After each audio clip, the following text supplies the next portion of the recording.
बहुत बहुत स्वागत है आपका एडवोकेट दिनेश सिंह चौहान चैनल में। आज है हमारे 100 इंपॉर्टेंट लीगल वीडियोस का चौथा वीडियो।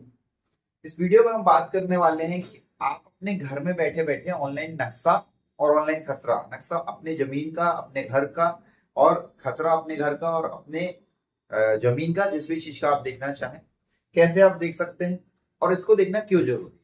2 दिन पहले मेरे पास एक क्लाइंट आया हुआ था। उनने ये कहा कि सर, हमने 2016 में एक प्लॉट खरीदा हुआ था।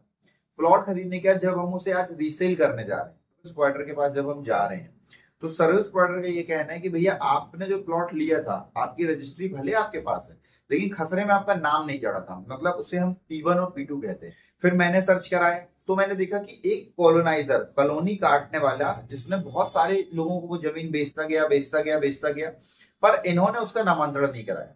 इन्हें ये लगा कि हमने रजिस्ट्री करा ली, मतलब वो जमीन हमारी हो गई, इनने कब्जा ले लिया, इनने उस पर घर बना लिया, बट अपने नाम पे नहीं कराया। अब जब ये नाम कराने जा रहे हैं तो पटवारी के द्वारा अब उनसे ये बोला गया कल कि भैया, आपके खसरे पे आपका नाम नहीं चढ़ सकता, क्योंकि खसरे का जो रकबा था, जितना भी एरिया था, वो सारा सेल आउट हो गया है।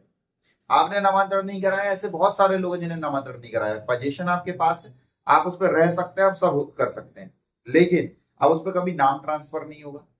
इनकेस अगर उस व्यक्ति को कुछ हो जाता तो उसके बच्चों के नाम भी नहीं आएंगे, क्योंकि खसरा है ही नहीं, और वो उसे सेल आउट नहीं कर सकते।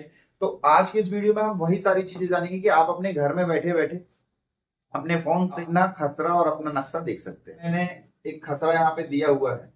इस खसरे पे ये हुआ है, जो व्यक्ति का नाम था, उस व्यक्ति का नाम तो ठीक है, कमलेश पटेल, बट उनके पिता का नाम मुन्ना लाल पटेल था। इनने मुन्नी लाल पटेल कर दिया। पिता का नाम यहाँ पर इनने मुन्नी लाल पटेल कर दिया। ये भी एक मिस्टेक है। आज से जब कभी भविष्य में 10 साल के बाद इनको कुछ होता है और ये जब जाएंगे, तो इनके आधार कार्ड, इनके वोटर आईडी से ये नाम मिसमैच होगा। इसको बोलते बल्दियत, इनके फादर का नाम मिसमैच होगा। ऐसे बहुत सारी जगह है, कहीं कहीं बहुत सारे ऐसे देखा गया है जहां पे गणेश नाम है उनके आधार कार्ड में, क्योंकि उस समय आधार कार्ड नहीं चलता था, वोटर आईडी कार्ड नहीं चलता था उस समय, तो पटवारी ये पूछ लिया करता था कि नाम क्या है, और वो नाम खसरों में चढ़ा दिया करता था। कहीं कहीं गणेश नाम है, उसका नाम गन्नू चढ़ गया। ये भी दिक्कत है। पिता का नाम भी शॉर्ट फॉर्म में हो गया, या पिता का नाम गलत हो गया, या अधिकतर जगह ये देखा गया है कि स्कूल में एक जब हम नाम लिखाते हैं, तो जो हमारा दाखिल खारिज होता है, या जब हम जब कोई बच्चा पैदा होता रहा पहले, तो उस पर जो जन्म प्रमाण पत्र बनता था, दाखिल खारिज, उसमें नाम कुछ और लिख गया है, उसके बाद इनने आधार कार्ड जनरेट कराया, स्कूल में पढ़ाया, कुछ और नाम आ गया। तो ऐसी कंडीशन बाद में फंसती है। फिर ये सिविल कोर्ट में जाते हैं। सिविल कोर्ट, SDM कोर्ट, बहुत लंबी प्रोसेस चलती है, क्योंकि उस समय तक ये व्यक्ति जिसके साथ जिसका नाम गलत हुआ है, वो व्यक्ति भी जीवित नहीं रहता। तो उनके बच्चों को केस लड़ना और टिपिकल हो जाता है, और फिर हम बोलते हैं कि हमारा केस सालों से चल रहा है, वो केस खत्म नहीं हो रहा। तो रीजन यही है कि हम अवेयर नहीं है। हमारे पूर्वजों ने जो किया वो एक अलग मैटर है। अभी आप अपने घर का बैठे बैठे नक्शा खसरा देखिए, यदि उसमें कोई ऐसा इश्यू समझ में आता है तो आप उसे अभी सॉल्व कर लीजिए। जैसे कि पहला पॉइंट मैंने क्या बताया आपको, नक्शा खसरा क्यों देखना है। भाई, 2016 में उनने जमीन ली, उनने घर बना लिया, उनके रजिस्ट्री सब कुछ है, उनने नामांतरण नहीं कराया। नामांतरण नहीं कराने के कारण क्या हो रहा है कि आज जब वो उस जमीन को, उस प्लॉट को सेल आउट कर रहे हैं, उस घर को सेल आउट कर रहे हैं, तो सेल आउट नहीं कर पा रहे हैं, और वो कभी सेल आउट नहीं कर पाएंगे जब तक उसका खसरा न बन जाए। क्योंकि अब तो और सिस्टम अलग होने वाला है। अब तो सब कुछ ऑनलाइन आ गया है। आप अपना खसरा का नंबर डालिए, बही का नंबर डालिए और आगे बढ़िए।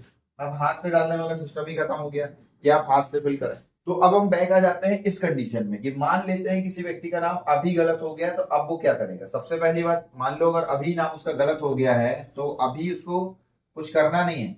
अभी वो सबसे पहले एक काम कर ले कि इसका बना लगा दे केस, क्योंकि अभी कमलेश पटेल जो यहाँ पे है वो है, तो वो यहाँ पे केस लगा ले और अपना नाम सुधरवा ले। SDM कोर्ट में ये केस लगेगा, और लगभग लगभग 4-5 महीने में 8-10, 2-3 दस्तावेज आप पेश कर दीजिए कि हमारे पिताजी का नाम एक्चुअली में मुन्ना लाल पटेल है, एड्रेस इस पे लिखा होता है, एड्रेस के हिसाब से वो मैच हो जाएगा, और SDM कोर्ट से ही आपका सॉल्व हो जाएगा। बट यदि आज से हम ऑनलाइन नक्शा खसरा ना देखें अभी, और 15-20 साल के बाद जब हमें पता चले कि हमारे पूर्वजों के द्वारा ये गलती हो गई थी, इसके कारण अब उनके नाम में नाम ट्रांसफर नहीं हो रहा हमारे, तो ये उस समय सुधारना एक बहुत टिपिकल काम है।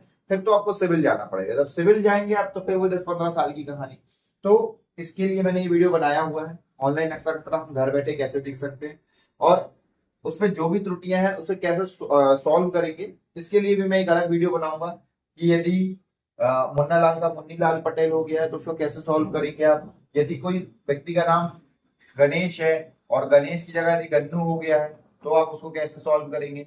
यदि किसी व्यक्ति का नाम सही है, ए नाम है, उसके पिता का नाम बी है और उसका नाम लिख दिए ए और उसका नाम पिता का नाम लिख दिए सी, मतलब पिता का नाम हमने गलत लिख दिया, तो भी उसको कैसे सॉल्व करेंगे। इसके लिए मैं एक अलग सेपरेट वीडियो बना दूंगा। अभी सबसे पहले हम इस वीडियो की बात करेंगे, तो इस वीडियो के तहत हमें यह देखना है कि नक्शा खसरा ऑनलाइन कैसे देखे जा सकते हैं।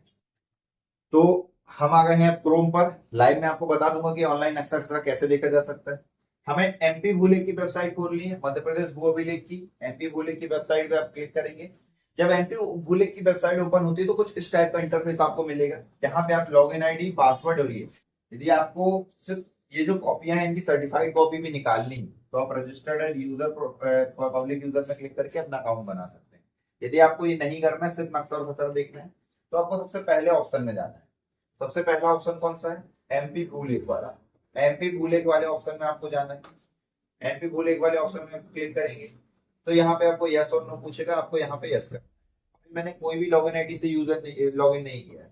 जब एमपी भूलेख से आप यस करेंगे तो आपको यहाँ पे पूछा जाएगा आपके शहर से। मैं यहाँ शहर सेलेक्ट कर देता हूँ, क्योंकि मैं जबलपुर का एक आपको नक्शा खतरा निकाल के दिखा देता हूँ, क्योंकि जबलपुर की तहसील की यदि बात करूँ तो आप यहाँ पे जितनी भी तहसील खोल रही है, दाताल, गोरखपुर, जबलपुर, कटंगी, कुंडा, मझौली, पनागर, तो आप कुछ भी कर सकते हैं। पनागर तहसील दिखा देते हैं। पनागर तहसील में आप गांव का नाम सिलेक्ट करेंगे, जिस भी गांव में आपकी जमीन है, जो भी जमीन है उस गांव का नाम आप सिलेक्ट कर लेंगे। इसके बाद आपके यहाँ पे ऑप्शन मिलते हैं 3। पहला ऑप्शन है आपका भूमि स्वामी वाला, दूसरा ऑप्शन है आपका खसरा संख्या वाला, तीसरा ऑप्शन है आपका प्लॉट संख्या वाला। यदि आपका प्लॉट है तो आप प्लॉट संख्या से सिलेक्ट करेंगे, प्लॉट नंबर चेंज करेंगे। यदि आपके पास खसरा नंबर है तो आप खसरा नंबर चेक करेंगे। यदि आपके पास कुछ भी नहीं है तो आप भूमि स्वामी में चेक क्लिक करेंगे। भूमि स्वामी की आपको लिस्ट मिलेगी, उसमें आप सारे नाम चेक कर सकते हैं कि किसके नाम से हमें जमीन देखनी है। बल्दियत आप मिला लीजिए, जैसे लक्ष्मण प्रसाद गोली नाम। इसके बाद आप जैसे ही उस पर क्लिक करेंगे आपको यहाँ पे पूरी उनकी जमीन के खसरे मिल जाएंगे कि एक्चुअल में उनके नाम में कितनी जमीन है। आप उसे सिलेक्ट करिए, देन आगे आप ये कैप्चा भरेंगे। कैप्चा भरने के बाद आप उसमें जैसे ही विवरण में आप क्लिक करते हैं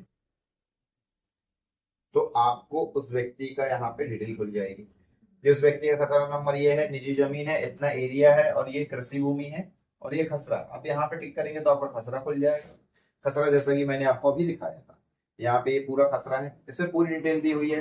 2,64,000 रुपए का आपका लोन है इसमें, union bank of India Panagar पे, और यहाँ पे इस नाम से आपकी जमीन है। इसके अलावा यदि आप इस पर नक्शा देखना चाहते हैं तो आप वापस आएंगे और इसके नक्शे में टिक करेंगे। ये आपका नक्शा मैप खुल गया। ये नक्शा और ये खसरा के बिना आप ना इस प्रॉपर्टी को सेल आउट कर सकते हैं और ना आप इस प्रॉपर्टी को अपने नाम में ट्रांसफर करा सकते हैं। नक्शा नहीं होगा तो एक अलग मैटर, नक्शा तो हो जाएगा, लेकिन खसरा बहुत इंपॉर्टेंट है। यदि खसरा नहीं है तो आप अपनी प्रॉपर्टी को सेल आउट भी नहीं कर सकते। आप अपनी प्रॉपर्टी में अपने वारसानों का, आपके उनके कुछ होने के बाद उनके बच्चों का नाम भी ऐड नहीं करवा पाएंगे। मतलब यदि ए व्यक्ति के नाम पे कोई जमीन है और अगर ए व्यक्ति ने खसरे में अपना नाम नहीं चढ़वाया है और यदि उसे कुछ हो जाता है और अगर खसरे पे जगह नहीं बचती है तो ए व्यक्ति के खत्म होने पर बी या जितने भी उसके परिवार के सदस्य हैं वो अपना नाम ट्रांसफर नहीं करवा पाएंगे, क्योंकि खसरा नहीं है। तो अवेयर रहिए, खसरा नक्शा ऑनलाइन चेक करिए। आपके घर में कोई भी इशू है तो उसे अभी से रिसॉल्व कर लीजिए, क्योंकि दौड़ा भागी करने वाले पढ़े लिखे आप व्यक्ति हैं। आपके पूर्वजों की इसमें कोई गलती नहीं। पूर्वजों का काम उस समय प्रॉपर्टी बनाना था, उन्होंने प्रॉपर्टी बना के आपको दे दी। अब आपका काम उस प्रॉपर्टी को सही करना और उस प्रॉपर्टी का सही उपयोग करना, उस प्रॉपर्टी को और बढ़ाना।